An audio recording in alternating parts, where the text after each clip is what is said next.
God is able to make all grace abound to you, so that having all sufficiency in all things at all times, you may abound in every good work. 2 Corinthians 9 verse 8. We know that faith in God's grace is the experiential key to generosity, because in 2 Corinthians Paul holds out this wonderful promise. If you want to be free from the need to stash away your money, if you want to overflow with an abundance of grace for every good work, then put your faith in God's grace. Trust the promise that God is able to make all grace abound to you in every moment for this very purpose. I call faith in grace the experiential key to generosity, so as not to deny that there is a historical key as well. There is a key of experience and a key of history.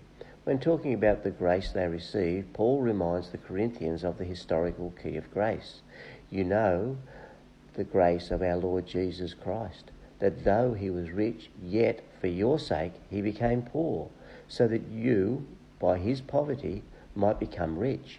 2 Corinthians 8:9.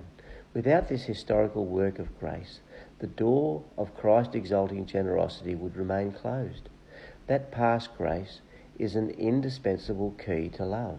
Thus, the experiential key to love and generosity is this: put your faith firmly in grace, namely, that God is able to make all grace abound to you, so that your needs are met, and so that you will be able to overflow with the love of generosity.